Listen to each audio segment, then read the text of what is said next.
Dia para você que nos assiste em mais uma live do CMBsul.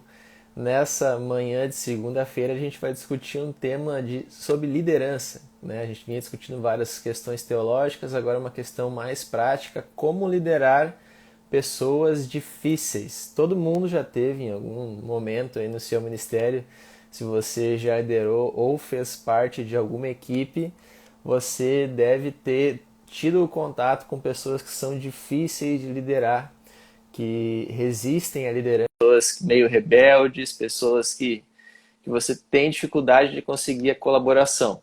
Esse é um desafio de todo líder tem, que todo líder enfrenta. E hoje a gente tem aqui com a gente, novamente, né, nossa presença aqui habitual do Matheus Rett, para nos discutir isso com a gente, nos dar algumas dicas sobre como abordar essa questão aí sobre liderar pessoas, né? Pessoas difíceis. E aí, Matheus, está enquadrando a Estou câmera? enquadrando aqui agora que eu perdi aquele meu negocinho que você me deu. Agora dá um pouquinho mais de trabalho para mim. Acho que agora ficou legal. Eu vou ter que comprar um outro tripé aí, Matheus, para te dar de presente. Eu vou ter que cuidar melhor dele. Aí, ó, tá uma loucura o negócio. A gente vai ajustar aqui, vai ficar bom. Está ajustando. Você sabe o que atrapalha é o fiozinho do fone, que aí ele Uhum, tira o celular do equilíbrio de ficar postado, né? Mas agora uhum. tá. O fiozinho do fone e o fiozinho do carregador às vezes atrapalham para equilibrar o celular. Carregador eu já deixo no 100% para live para não Ah, ter é? risco. Prevenido, prevenido. Mas, Matheus, antes da gente começar o nosso papo hoje sobre liderança, eu quero dar um recado pro pessoal, que hoje é a nossa última live de segunda-feira, antes da gente começar, de fato, aqui o nosso bimestre, o nosso ano letivo do CMBsul. E a matéria que a gente vai começar agora tem justa muito a ver com esse papo que a gente vai ter hoje, que é matéria de trabalho em equipe, que a gente vai ter essa Uhum. semana. Né? Até alguns pontos aqui que a gente vai comentar são extraídos diretamente da apostila que tu vai usar com os alunos, então, essa semana. E aí o recado que eu quero deixar para o pessoal que está nos ouvindo agora, nos ouviu essa semana ainda e tiver tempo de pegar isso, a nossa matéria de trabalho em equipe vai estar disponível se você fazer ela avulso. Então você que não tem tempo ainda de se matricular no nosso seminário inteiro e curtiu aqui ou vai curtir o nosso papo aqui, tem interesse nesse assunto e quiser fazer só essa matéria de trabalho em equipe, você pode fazer. É só entrar em contato com a gente aqui no chat, em qualquer rede social nossa, aqui no Instagram ou pelo site, e a gente vai te instruir como você pode estar fazendo com a gente só essa matéria, tá? Então, bacana aí para quem quiser, para quem tiver interesse em aprofundar nessa área. Mas, Matheus, então vamos para o papo. Pessoas difíceis de lidar. Eu acho que todo líder ou todo mundo que já teve que participar de uma equipe, liderar uma equipe, seja num trabalho lá da escola, no ensino fundamental, até alguma coisa na igreja ou no trabalho, né, secular, já lidou com pessoas que são difíceis de liderar, né? E isso é uma coisa que causa muita frustração para o líder. E a gente, inclusive, recebeu aqui, a gente fez alguns stories, um pessoal nos fazendo perguntas, nos relatando alguns casos de liderança que eles tiveram, que eles não sabiam como lidar, e a gente vai trazer esses casos aqui ao longo da live. Mas a primeira pergunta, e aí tu tem um termo que na tua apostila de trabalho em equipe, na nossa matéria aqui do seminário, tu usa, que é o termo da laranja estragada. E aí tu criou a lei da laranja estragada. E aí o ponto que tu tem nessa lei que tu colocou na tua apostila de trabalho em equipe é que uma atitude ruim de uma pessoa, né, uma pessoa que compõe uma equipe, ela contamina a atitude de todas as outras pessoas daquela equipe. E essa seria a laranja estragada que você coloca no cesto. Podia desenvolver um pouco mais o que tu queria dizer com essa ideia da laranja estragada numa equipe? O que uma atitude negativa de uma só pessoa dentro de uma equipe, como é que ela impacta o resto dos integrantes da equipe? Eu acho que a gente pode partir do ponto, usando aquele texto de Deuteronômio capítulo 20. Ele é um texto muito interessante para tratar essa perspectiva, esse assunto, pelo significado dele e pela maneira como Deus tratava essa situação e ensinou a gente a tratar. Se você ler lá o capítulo 20, ele é um capítulo que vai ensinar sobre guerra, como é que o povo de Israel deveria lidar com a ida para a guerra. E aí o texto ele fala assim, que o rei, ou o governante, ou o sacerdote, quem estava conduzindo o povo para uma batalha, deveria reunir todo o exército, e na hora que tivesse o exército perfilado na frente dele, ele deveria levantar 4 questões para mandar pessoas para casa, para poder permitir que eles voltassem. Então fala assim, quem plantou uma vinha e ainda não pôde desfrutar. Então volta para casa para você não correr o risco de morrer na batalha e outra pessoa desfrutar da sua vinha. Quem construiu uma casa e ainda não conseguiu aproveitar a casa. Então volta, mora na sua casa para você não morrer na batalha e alguém morar na sua casa. Quem é recém-casado, acabou de casar ou está desposado e ainda não pôde curtir o início do casamento. Volta para casa para você não morrer na batalha e uma outra pessoa aproveitar a sua esposa. E aí ele faz a 4ª apresentação. Ele fala assim, quem é que tem o coração fraco, que é covarde, que está com medo, que está receoso da batalha que está chegando, volta para casa para não correr o risco de você derreter o coração dos seus irmãos.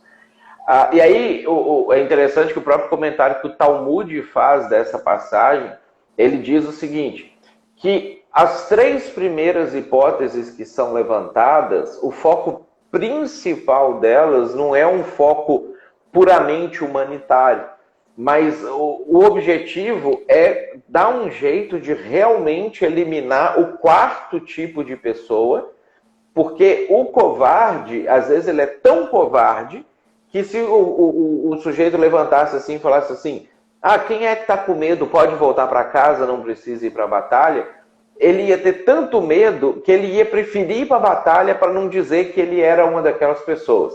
Então, que Deus estava autorizando que o recém-casado, o cara que construiu uma casa, o cara que plantou uma vinha também voltasse, para o cara que é covarde poder falar assim, não, eu estou voltando porque eu também construí uma casa, eu também plantei uma vinha, e não sei o quê. Tal era o desejo de tirar essas pessoas do meio do povo. Por quê? Porque a laranja podre estraga o cesto. Então, se você deixasse aquele cara, ele ia ir para a batalha, ele ia ir para a guerra, só que ele ia começar, eu acho que a gente não vai dar conta. Eu acho que esse exército inimigo é demais para nós. Eu acho que amanhã vai todo mundo morrer. E Deus sabe que a pessoa motivada dá um tipo de resultado, a pessoa desmotivada dá outro tipo de resultado.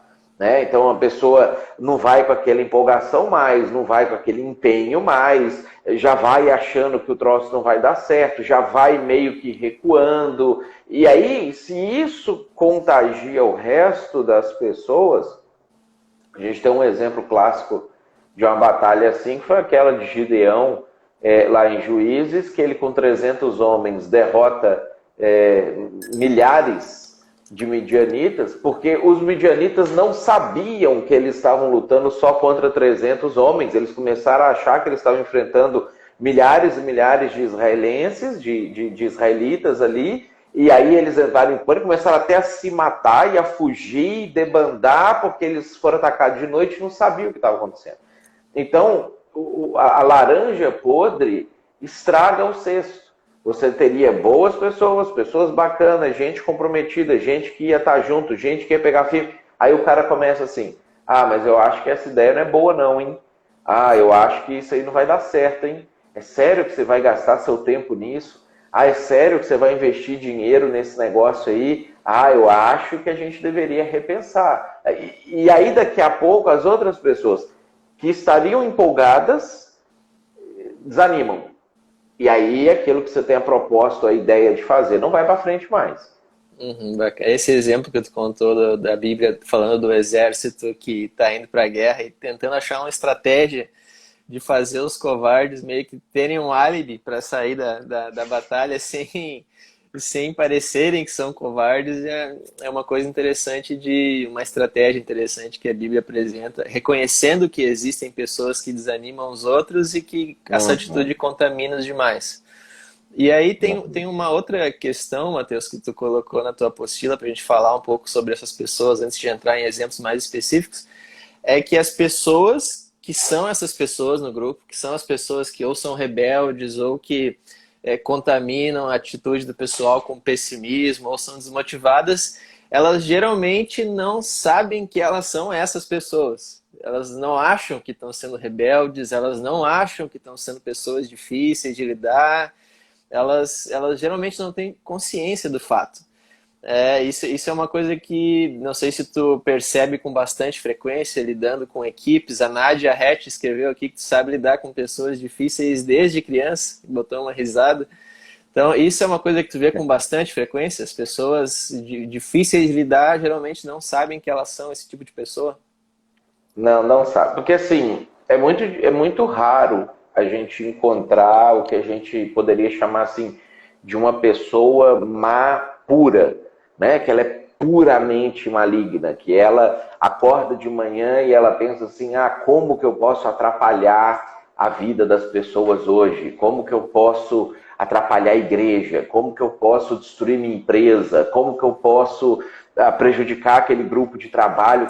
As pessoas não fazem isso, né? Não é assim que as coisas acontecem, embora às vezes a gente acha que quando alguém está vindo contra nós, parece que a pessoa acordou de manhã e falou assim, eu vou prejudicar o Mateus hoje. Às vezes acontece, mas isso é muito raro. Esse tipo de situação é muito raro. O que é normal são pessoas que têm um tipo de personalidade mais pessimista ou mais para baixo, que favorece o desânimo, que tem uma maneira de enxergar as coisas muito peculiar, muito própria, que tem dificuldade de trabalhar em equipe, já de per si, a pessoa ela é mais individualista, ela gosta de fazer as coisas mais sozinha e etc.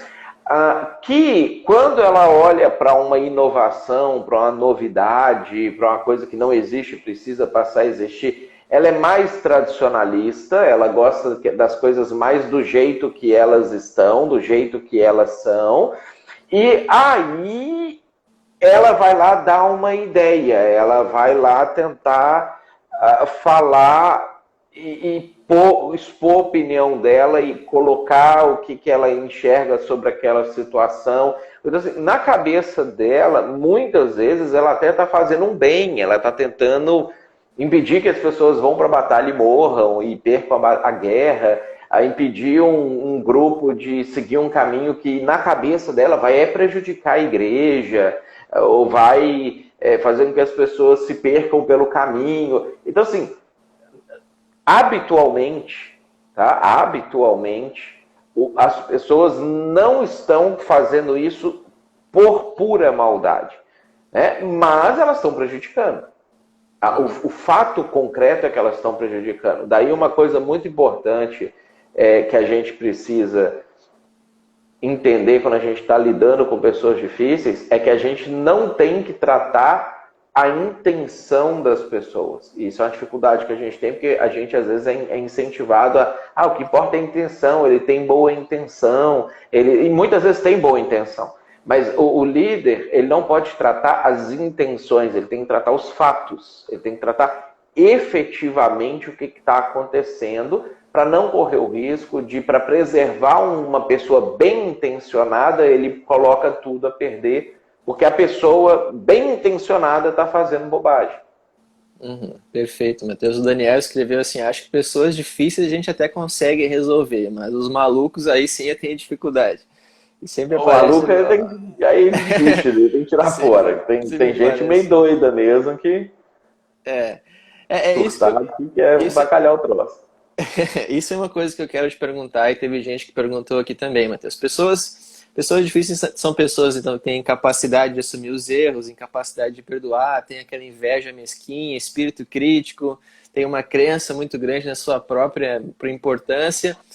Só que frequentemente essas pessoas têm, como tu falou, boas intenções dentro do coração dela, do jeito dela de enxergar as coisas. E aí o pessoal pergunta assim: como é que eu falo com essa pessoa? Como é que você já começou um pouco a falar sobre isso? Então, se eu tenho no meu grupo, no meu ministério, na minha igreja, pessoas que são difíceis, que estão minando, né, a motivação dos outros e tal, e sendo a laranja estragada da equipe, como eu chego para começar a conversar com essas pessoas que frequentemente não se veem como uma pessoa difícil que está fazendo alguma coisa errada? Qual é a abordagem que tu faz, Matheus?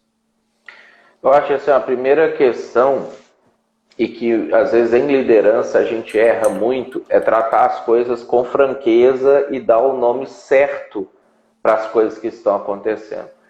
A gente, brasileiro principalmente, tem esse hábito, a gente dá muita volta às vezes para falar alguma coisa.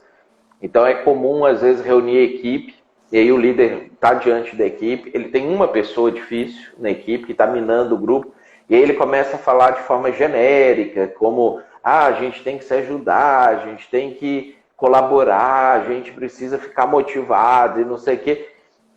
Ao invés de sentar com a pessoa e perguntar assim, mas por que você está fazendo isso? Por que você está sendo mesquinho na sua atitude? Ou por que... mas eu não estou sendo, tá, e eu vou te mostrar o que está acontecendo. Então, é muito importante que a fala, ela já inicie desde da identificação da comportamento ou da pessoa, ela seja uma fala transparente, ela seja uma fala clara, que você explique para ela assim, olha, você tem dificuldade de lidar com a equipe, você está com dificuldade de trabalhar em equipe, você está com dificuldade de fazer o que a gente tem proposto para ser feito, a sua atitude está prejudicando o grupo, como que eu posso te ajudar a isso não acontecer mais? Então, é muito importante que a pessoa ela saiba que ela foi notada, que ela foi percebida e que você deu um nome para o comportamento dela, que você não está alheio ao que está acontecendo, ou nem que você está interpretando a atitude dela como uma boa atitude, ou que você está considerando. Uma dificuldade que a gente tem muitas vezes também de trabalhar com essa questão é que as pessoas difíceis, normalmente, elas têm voz ativa. E aí parece que o grupo está concordando com ela, porque o resto das pessoas se sente mal de confrontar ela, de falar assim, não, você está errado, sai para lá. Porque a gente pensa assim, a gente tem que tolerar, a gente tem que amar, a gente tem que cuidar, a gente tem que ser democrático, a gente tem que ouvir todas as opiniões, a gente tem que ouvir todas as vozes. E nem sempre a opinião da pessoa difícil é a opinião de todos no início. Né? Só que muitas vezes as outras pessoas ficam com dedos para tratar, o líder fica, né? Não dá nome para os problemas com clareza, e aí, consequentemente, o projeto vai por água abaixo depois. Né? Então você precisa ser transparente, falar com clareza. Cara, por que você está fazendo isso? Por que você está tendo esse comportamento? Você está notando que o seu comportamento está causando isso no grupo? O que eu posso fazer por você para você melhorar isso?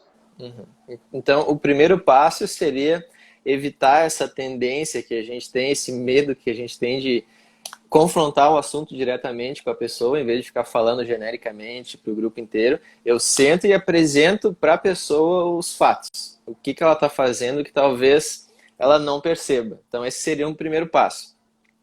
Mas e a partir daí? Quais são as respostas possíveis que essa pessoa poderia dar? O ideal é que ela sentasse, ouvisse os fatos, aceitasse. Matheus, é verdade. Eu me arrependo, me perdoa, eu estava errado. E aí a pessoa muda e não faz mais. Tá? Esse seria o ideal.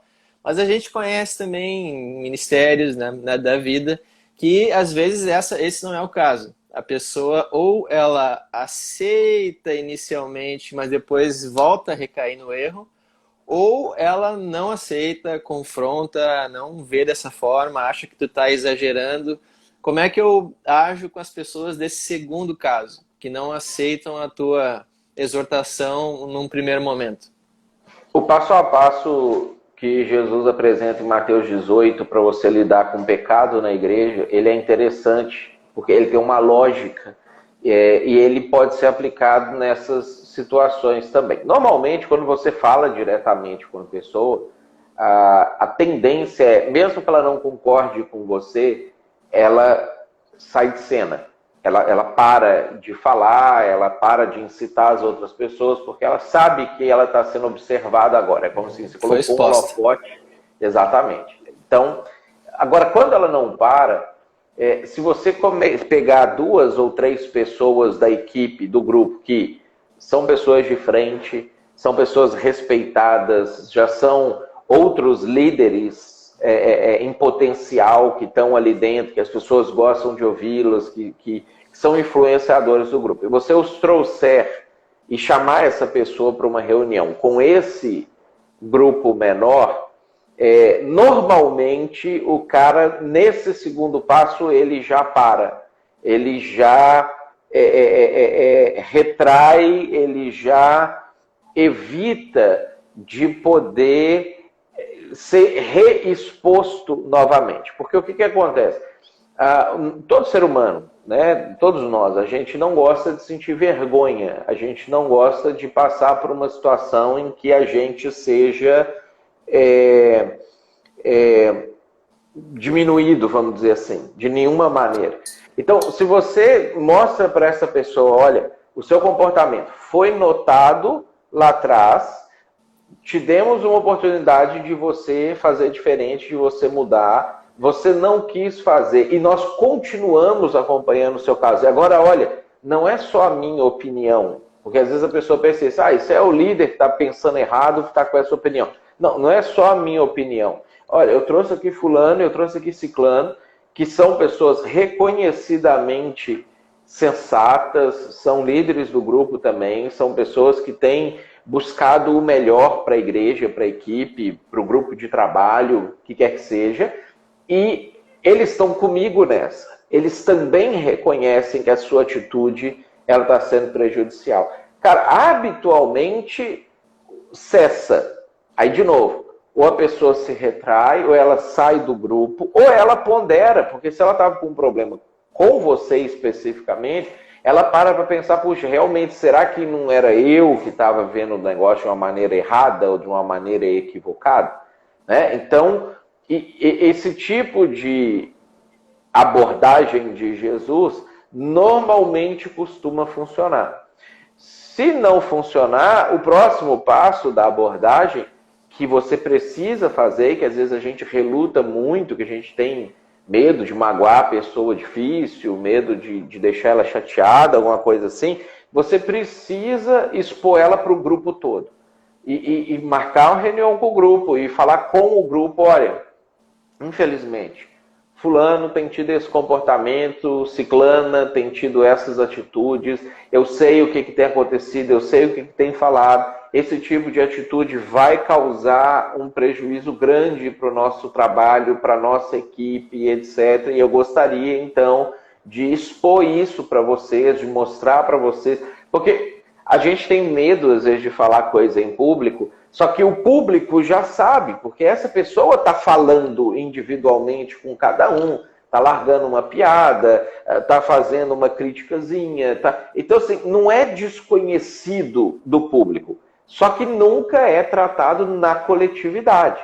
Né? Então, ao invés de você ficar também apagando o fogo na individualidade, e aí a pessoa está sempre correndo na sua frente, e você sempre correndo atrás para impedir aquilo que está acontecendo, você pode reunir as pessoas todas e falar assim, ó, quer caminhar com a gente? Nós vamos para lá e nós vamos desse jeito.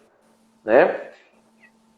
Aí é o que Jesus falou. Se ele não ouvir, você tem que excluir a pessoa do grupo.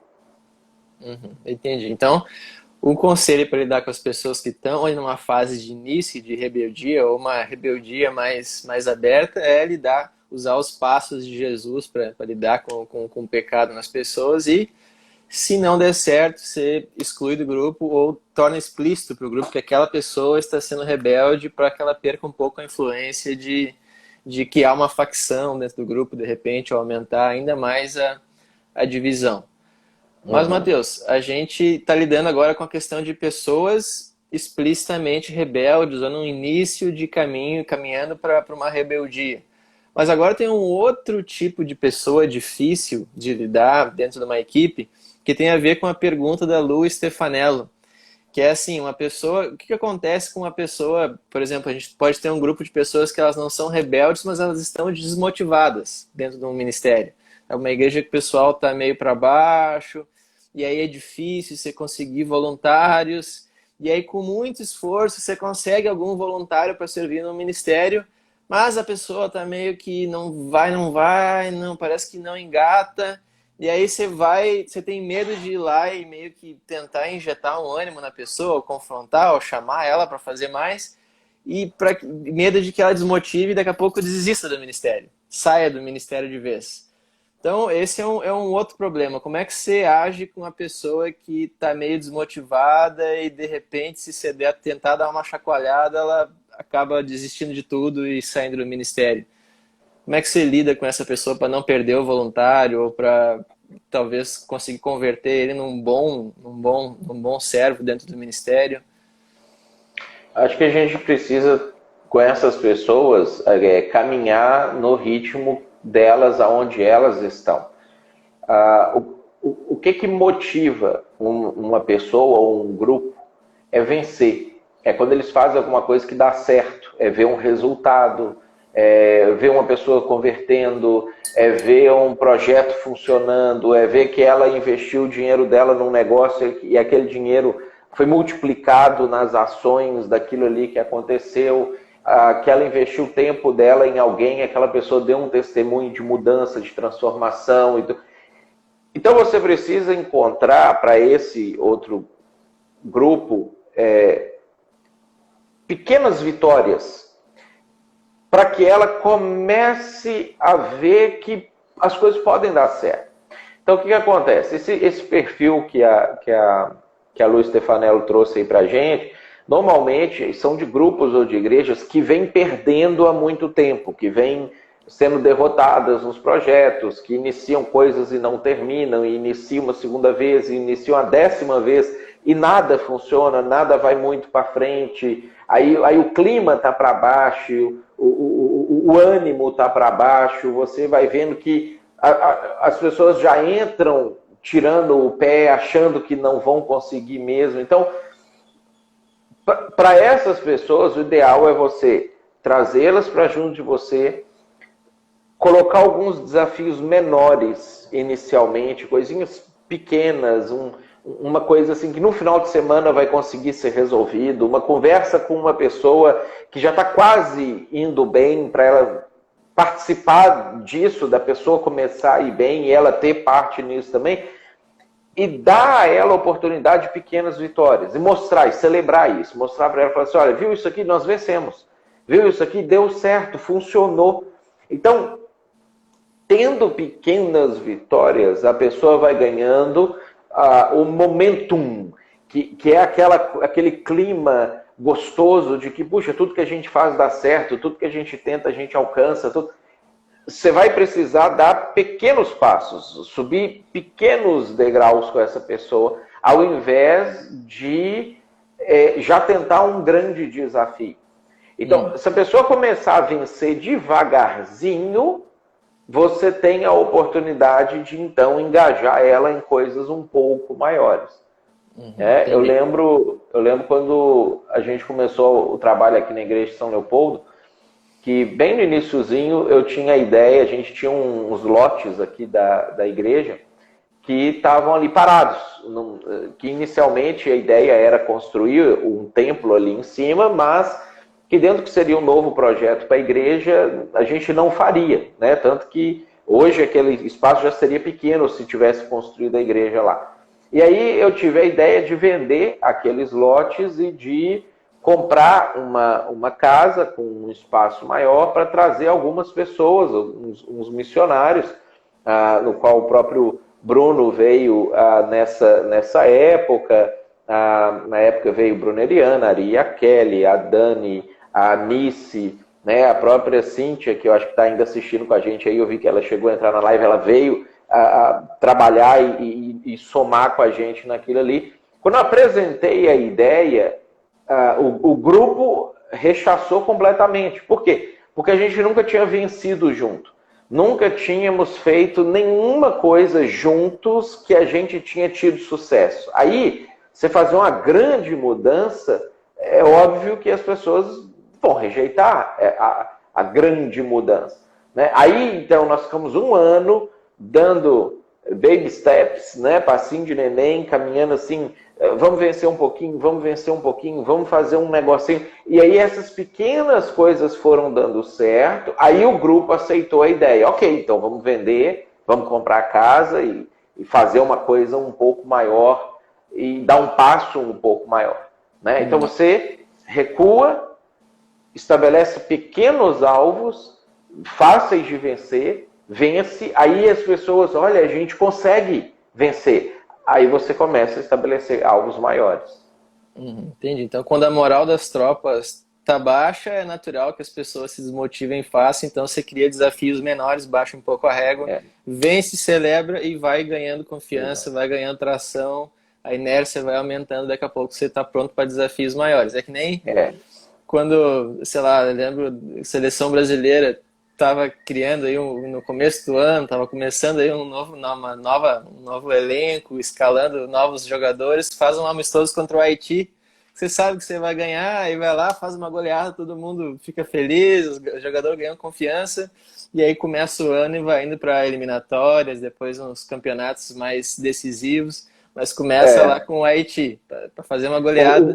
O futebol, ele dá um exemplo muito interessante para a gente nisso, sobre o momento de ânimo ou desânimo de um grupo ou de uma equipe. Às vezes você vê uma equipe que no papel é extremamente forte, né? Tem os melhores jogadores, tem a melhor equipe e entra numa decadência e eles começam a acreditar que eles não dão conta de ganhar mais, né? Por outro lado, às vezes você pega uma equipe que não tem ninguém conhecido, não tem bons jogadores, aquela equipe vai vencer, ela vence porque ela acredita que vai vencer, não sei o quê. Nunca mais aqueles caras vão ser bons jogadores, eles até vão ser vendidos para um time forte, só para mostrar que eles não eram bons e vão voltar e ser jogador normal o resto da vida.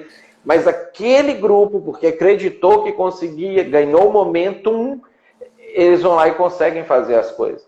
Usando a linguagem militar, que a gente começou com ela no texto lá de Deuteronômio 20, saqueia uma vila primeiro, né, antes de você atacar um império, né? Então você vai começando ali com uns pequenos passos para chegar lá. Olha aí, bacana. Lições do futebol para liderança de igrejas, hein? Matheus, a gente lidou com várias questões aqui. Uma outra questão que surgiu bastante é o seguinte: como eu delego tarefas sem parecer um chefe que está passando uma tarefa para um subordinado? Qual é o tom certo para eu delegar tarefas? Porque isso é uma coisa que todo líder tem que fazer por definição, que é organizar pessoas, delegar tarefas. Mas o jeito de fazer isso, a forma como eu delego, às vezes gera resistência nas pessoas. E tem um jeito de fazer isso que parece que funciona. E aí teve pessoas que perguntaram para a gente nesse sentido. Elas têm dificuldade de delegar tarefas e também não sabem o que fazer quando elas delegam uma tarefa e a tarefa não é feita, não é cumprida. Então elas têm dificuldade no jeito de fazer essas coisas. Teria alguma dica para essas pessoas? A maneira que Jesus fazia isso, ela é muito interessante. E ela nos ensina também, obviamente, a melhor forma de fazer, que Jesus fazia sempre o melhor jeito, né? Antes de você delegar uma tarefa, você tem que já ter feito aquilo, ou estar fazendo aquilo de alguma maneira. Você tem que estar envolvido naquilo ali, fazendo com excelência, fazendo bem, fazendo do jeito que você gostaria que as próximas pessoas que viessem fizessem daquela mesma maneira. Então, ao invés de você simplesmente dar uma ordem, passar alguém para fazer alguma coisa, chama a pessoa para fazer junto com você. Então é assim, todo o processo de Jesus com os discípulos foi isso. Ó, primeiro vem para cá e me vê fazendo o que eu estou fazendo, me acompanha. Enquanto eu faço, você observa a maneira como eu faço, você vê o jeito que eu trato as pessoas, você vê como que eu tomo decisão em momentos difíceis, você vê o meu comportamento nessa ou naquela situação. Aí depois que a pessoa observou, e você viu ali, identificou alguns talentos nela, algumas habilidades nela que ela pode fazer, então você não coloca a pessoa no fogo. Às vezes você viu que a pessoa não é para aquela coisa, você não pede ela para fazer, senão você queima a pessoa, desanima ela e queima ela diante das outras pessoas também. Você viu que a pessoa tem a habilidade, tem os dons para aquele negócio também, aí você chama a pessoa para fazer com você. Aí você vai, ela faz um pouquinho, você faz um pouquinho, você começa, ela termina, ou ela começa e você conclui, e você vai observando e ajudando ela, dando as dicas, ó, pode melhorar isso aqui, pode fazer desse outro jeito aqui. Depois que você viu que a pessoa ganhou confiança, que ela está conseguindo desenvolver aquilo, aí ela faz e você observa. Então ela começa, ela desenvolve, ela conclui e depois você só dá um relatório para ela, um feedback. Ó, muito bom, mas você pode melhorar isso aqui, você pode consertar aquele negócio ali. E aí a pessoa vai ganhando confiança até o momento que você fala, você se sente já preparada para fazer sozinho? Posso confiar em você, que você vai fazer e eu posso ir para outro rumo, fazer outra coisa? A pessoa vai fazer, né? Então, o passo a passo para delegar, ele além de ter a segurança de que a pessoa vai fazer o negócio bem feito e você só vai largar na mão dela quando ela realmente tiver condição de fazer, faz com que a pessoa sinta segurança e se sinta bem, por quê? Porque ela começou fazendo com você, ela não recebeu uma ordem para fazer um negócio, né? Ela começou a participar com você e chegou num ponto que ela tinha condições suficientes de fazer sozinha. Então ela sente como se, puxa, naturalmente eu me tornei a pessoa para se fazer esse negócio aqui. Perfeito. O Hildor escreveu, nisso que você está falando, ele comentou sobre, diz que por isso que ele é apaixonado pelo discipulado, essa questão que falou de caminhar junto com a pessoa, né, desenvolver esse relacionamento de liderança. Jesus passava muito tempo, havia cumplicidade, e ele falou que acha que os pastores hoje não querem discipular porque eles têm medo de levantar pessoas com uma unção maior do que ele, tipo, pessoas que têm mais capacidade do que ele mesmo, que o próprio líder que está mentoreando alguém. E aí por isso eles não investem no crescimento das pessoas. Isso acontece porque a própria visão do pastor, então, ela é limitada, né? O pastor ou o líder, ele só quer aquele micro número de pessoas, aquele pequeno grupo de pessoas e quer ficar satisfazendo as suas necessidades de aceitação dentro daquele pequeno grupo. Porque se você quer fazer o que Jesus queria, né, quer alcançar o mundo inteiro, quer alcançar o maior número de pessoas possível, quer conseguir fazer o maior número de coisas possível, você sabe que você não dá conta de fazer isso sozinho nunca. Né? Nem nas melhores condições você vai dar conta de fazer com muita gente. Então, se você não tiver muita gente boa do seu lado, muita gente capacitada do seu lado, inclusive pessoas melhores do que você, do seu lado, fazendo as coisas junto com você, você não vai conseguir fazer o que Jesus queria que você fizesse. Então, esse problema que ele citou, ele é um problema de visão. O cara tem uma visão muito estreita, muito pequena, muito curta, né? E aí ele não deveria nem estar liderando se ele pensa dessa maneira, né? O Jonatas Fagundes escreveu aqui: graças a Deus, meu pastor investe muito no nosso crescimento e sempre está um passo à frente. Olha aí, um elogio, Matheus. E Obrigado. O Stefanello falou que foi perfeita a resposta. Que bom, que bom. Mas, Matheus, excelente. Então a gente tem vários passos de o que fazer em diversas situações que a gente comentou aqui, lidando com uma pessoa rebelde, quais são os passos, pessoas difíceis, como criar uma relação de discipulado, liderança para delegar tarefas. Tu teria algum comentário final sobre liderança de pessoas, construção de equipe, lidar com pessoas difíceis ou virar a situação de uma igreja onde todos estão desmotivados e como é que eu começo a fazer isso e motivar e inspirar as pessoas? Teria alguma palavra final, algum pensamento que ainda não comentamos aqui que venha cair bem nessa discussão? Vou falar uma palavra que assusta muito, muito líder e muito pastor, porque também a nossa cultura ela não é muito chegada nisso, que é planejamento. Muitas vezes a gente tenta liderar as coisas só com o coração, só com o sentimento, só com o que eu tenho que fazer essa semana. E você vai lá e executa o que você tem que fazer essa semana. E semana que vem? A semana que vem vai ter novos problemas, e aí então eu vou lidar com os novos problemas à medida que eles chegarem. E às vezes eu uso até mal aquele texto de Jesus, quando ele fala, basta cada dia o seu próprio mal, como se você tivesse só que apagar incêndio o resto da vida. Né? Jesus, não é nesse contexto que ele usou esse versículo, essa expressão, e pelo contrário, ele também nos mostra como que ele intencionalmente planejou toda a condução, a formação dos discípulos dele, a formação da igreja, do início da igreja.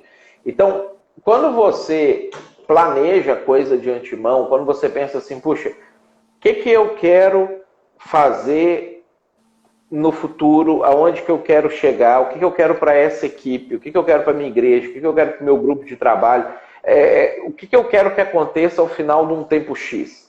Então, quando você olha para o futuro idealizado, para aquilo que você imagina que vai acontecer, e você olha para onde você está, naturalmente existe um caminho que precisa ser trilhado para aquilo poder ser alcançado. E esse caminho passa por formação de equipe e formação de liderança. Então você precisa pensar assim também. Quantos líderes eu preciso para esse negócio final que eu quero alcançar? Para esse meu objetivo final? Bom, eu preciso de 5 líderes. Que capacidades essas pessoas precisam ter ao final? Aí você lista a capacidade que elas precisam ter. Então, quanto tempo eu quero chegar, ou eu tenho para chegar nesse objetivo? Aí você lista ali o tempo, a quantidade de horas que você vai ter disponível com essas pessoas e o tempo para você atingir aquilo ali. Bom, a partir disso, você precisa criar um plano de ação intencional com o grupo, com a equipe, com a igreja e com essas pessoas. Você precisa intencionalmente passar algumas horas com os líderes em formação, intencionalmente ter momentos de motivação pontual ao longo de um ano, ao longo de um semestre, vai chamar o pessoal, fazer uma pizza para eles, um churrasco para eles, bater um papo. Momentos intencionais de checar como é que você está, o que está acontecendo, você está indo bem, está animado, está feliz, você ainda está olhando junto com a gente aqui para o plano. Tudo isso precisa estar dentro de uma planilha. Você precisa ter certeza que você visitou todo mundo, acompanhou todo mundo, que você checou, mandou uma mensagem para todo mundo, que você sentou com todo mundo para ensinar algumas habilidades específicas. Então, isso precisa ser feito dentro de um plano, não é algo que você vai indo, que você vai fazendo, que você vai... eu queria muito que a gente fosse assim, e só que não tem um como esse negócio acontecer. Né? Então, porque o desejo de todo mundo, obviamente, é ir bem, é que as coisas deem certo, é conseguir chegar lá e fazer. Agora, quantas horas esse mês você vai passar com as pessoas-chave e o que você vai ensinar para elas? Porque também não é, eu vou passar tempo com eles e vou ouvir o que eles têm a me dizer e responder. Você é que tem que conduzir a pauta, você que tem que conduzir o momento de ensino, ou de motivação, ou de encorajamento, ou de consolo, ou do que quer que seja. Né? Então, você tem um plano. Aí a pessoa trouxe uma demanda diferente. Ok, você cuida da demanda dela, mas volta para o seu plano, para aquilo que você precisa e avalia. Bom, as pessoas entenderam essa ideia, eles conseguiram compreender essa questão, ficou claro isso aqui para elas, vamos passar para o próximo passo. Então, planejamento é muito importante para isso dar certo. Uhum. Mateus, eu percebo muitas vezes que o pessoal tem um medo de não ser ou não parecer espiritual o suficiente quando ele lança a mão de termos como planejamento, planilha, metas, etapas, esse tipo de coisa, para coisas relacionadas à igreja. Aplicar esse tipo de vocabulário para a igreja. Porque parece que a solução para tudo é, não que a gente não deva fazer isso, mas é sentar, orar, e vamos orar muito, e aí as coisas vão se resolver. Como se não coubesse também, dentro de um planejamento de igreja, esses termos mais de administração mesmo, às vezes usado que as pessoas usam para negócio, né? As pessoas têm um medo de usar esse tipo de vocabulário e aplicar para a igreja. Tu não vê também esse tipo de medo, né, na maioria dos líderes cristãos, e isso sendo fonte de fracasso de pastores em várias igrejas? Sim, há 4 anos atrás a gente teve uma conferência de liderança aqui no Rio Grande do Sul, e para quem não é do Rio Grande do Sul e está acompanhando a gente aqui na live, eu não sei se todo mundo sabe, mas o Rio Grande do Sul é o estado menos evangelizado do Brasil, é o estado com menos igrejas, com menos presença cristã e com maior dificuldade de plantação de novas igrejas. E aí eu estava numa conferência participando, eu dei 2 palestras nessa conferência, tinha outros palestrantes também, e era para plantadores de igreja no Rio Grande do Sul. E aí veio um pastor de uma igreja de São Paulo, uma igreja muito grande em São Paulo, num bairro nobre de São Paulo, uma igreja que tem uma condição financeira muito bacana, bons líderes, muita estrutura. E esse pastor é o pastor que fez a coisa acontecer. Ele pegou a igreja, ela tinha umas 200 a 300 pessoas e transformou a igreja numa igreja de quase 10 mil membros, com muita estrutura, muita coisa assim. E aí, esse pastor foi dar a palestra dele, a palestra era coisas relacionadas à plantação de igreja, e aí ele começou a falar assim, não, porque tudo que eu fiz porque eu orei, porque eu busquei a Deus. E aí era 1 hora a palestra dele. E a 1 hora ele falava assim, porque toda segunda-feira eu tiro um tempo para orar, e aí eu orei, e aí as coisas aconteceram, e não sei o que, não sei o que, não sei o que. Aí de noite a gente foi jantar, e eu comentei com ele sobre isso. Eu falei assim com ele, pastor, você orou. E quase todo mundo que está aqui hoje, participando dessa conferência, também ora. São pessoas que oram todos os dias, que pedem a Deus para Deus abençoar o trabalho deles, que buscam em Deus respostas para as coisas, mas não conseguem fazer com que a igreja, o grupo deles que eles estão tentando plantar e desenvolver, ultrapasse 30, 40 pessoas. E aí, quando você chega e você fala que você saiu de 200 para 10 mil porque você orou, você impõe sobre essas pessoas um peso de culpa muito grande, porque elas começam a achar que Deus não está abençoando elas, que Deus não está... Porque elas também oram, né? Na verdade, você precisava explicar para a gente o seguinte, bom, eu oro na segunda de manhã, mas eu reúno na segunda à tarde com a minha equipe de liderança e eu faço o que com eles? Porque é óbvio, ele não só ora com as pessoas, ele reúne, ele tem relatório, ele sabe o que aconteceu, ele direciona, ele contrata e demite pessoas, porque a igreja chega nesse ponto, ele tem que ter funcionário para um monte de coisa. Então ele tem um método de como que ele contrata, como que ele demite, como que ele analisa. Ele motiva as pessoas que estão desmotivadas, ele apoia novos líderes, ele manda novos líderes para o seminário para poder se estudar, capacitar, ou então ele monta alguma coisa interna dentro da igreja dele, ele mentoreia os pastores que fazem parte da equipe dele.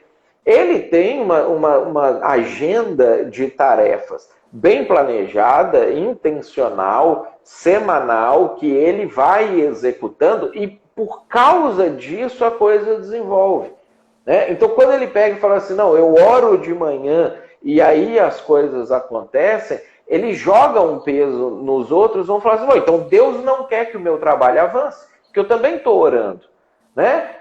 Eu também peço Deus para fazer as coisas, e Deus então não quer que eu faça?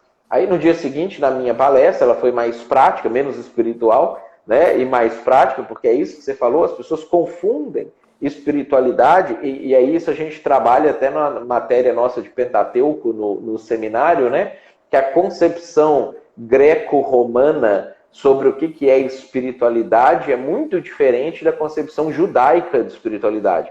Né? Na concepção greco-romana, espiritualidade é uma coisa que você faz na igreja, ou você faz em oração, ou você faz através de um sacrifício, é uma coisa etérea, é uma coisa do mundo do além, é uma coisa que não tem a ver com o dia a dia. Por isso que as pessoas separam e acham que ir para a igreja é espiritual e ir trabalhar não é espiritual. Né? A Bíblia não, a Bíblia trata ir para a igreja como espiritual e ir trabalhar como espiritual, orar como espiritual e planejar como espiritual. Então, quando a gente entende que o mundo espiritual não é só o mundo metafísico transcendente, mas espiritual é você viver uma vida dentro da forma de Jesus, planejamento também se torna uma atividade espiritual. Porque ela gera resultados de pessoas alcançadas pelo Evangelho, pelo amor, pelo cuidado, pelo amparo, que é o objetivo real da igreja, né?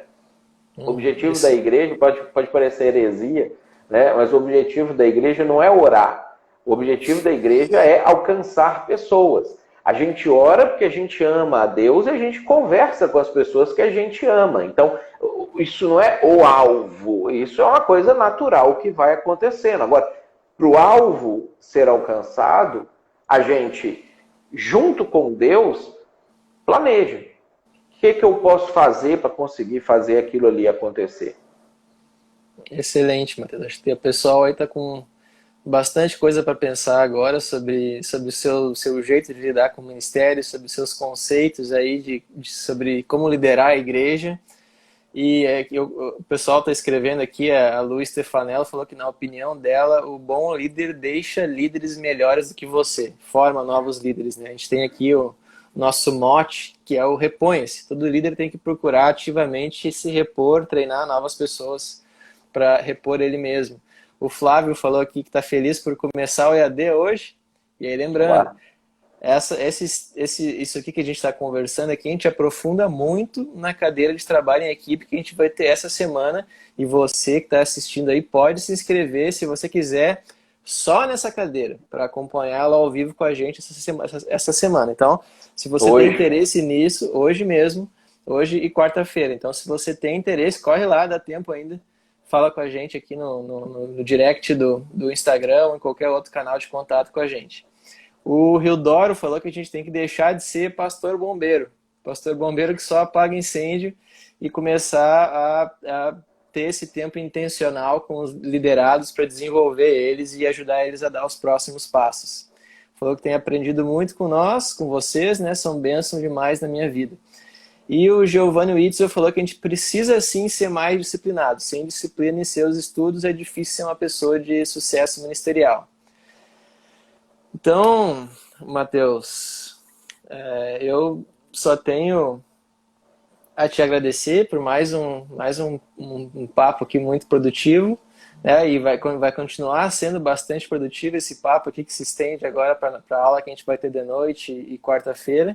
E eu acho que aqui nós conseguimos fornecer várias ferramentas para quem está nos ouvindo aí, ou agora, ou depois ouvindo o podcast no carro, ou caminhando aí, ou fazendo algum exercício, lavando louça, que essas pessoas agora acho que conseguiram bastante ferramentas para lidar com questões difíceis de liderança e lidar com pessoas desmotivadas, começar aí a colocar nos trilhos o seu ministério. Só tenho a te agradecer. Feliz por isso. E até segunda-feira que vem, Matheus, e o pessoal aí também, uma boa semana a todos. E ficamos por aqui. Um abraço para todos. Abraço, pessoal. Até mais. Valeu.